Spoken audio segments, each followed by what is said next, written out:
আসসালামু আলাইকুম। আমরা অনেক সময় শুনে থাকি যে ডাক্তাররা ডায়াবেটিস পেশেন্টের পায়ের যত্ন নিতে বলেন। এটা কেন বলেন? এর কারণ কি?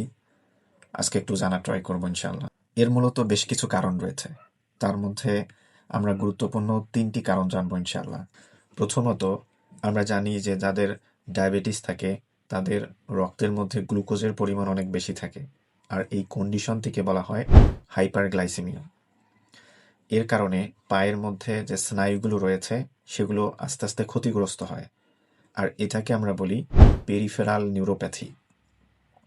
এর কারণে রোগী যদি কোনোভাবে পায়ে কোনো ছোটোখাটো আঘাত পায় অথবা কোনোভাবে যদি তাপ লেগে ফোস্কা পড়ে তাহলে সেটা টের পাবে না। ডায়াবেটিস হলে অনেক সময় রক্তনালীগুলো ক্ষতিগ্রস্ত হয়। আর এই কন্ডিশনটিকে বলা হয় পেরিফেরাল ভাস্কুলার ডিজিজ।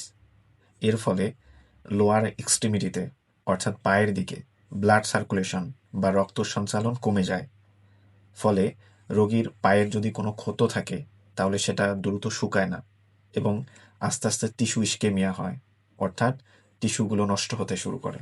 ডায়াবেটিস রোগীদের নিউট্রোফিল ফাংশন এবং হিউমারাল ইমিউনিটি অনেক দুর্বল থাকে, যার ফলে পায়ে যদি কোনো ছোট ক্ষত থাকেও তাহলে সেটা দ্রুত ইনফেক্টেড হয় এবং বড় কোনো ইনফেকশনে পরিণত হয়। আর এই ৩টি কারণে একজন ডায়াবেটিস রোগীর ফুট আলসার, সেলুলাইটিস এবং গ্যাংগ্রিনের ঝুঁকি অনেক বেড়ে যায়। আর যথাসময়ে যদি এর প্রপার ট্রিটমেন্ট করা না হয় তাহলে অনেক সময় পা কেটে ফেলার মতো অবস্থাও তৈরি হয়। আর এই জন্যই ডাক্তাররা ডায়াবেটিস রোগীদের পায়ের যত্ন নিতে বলেন। ধন্যবাদ।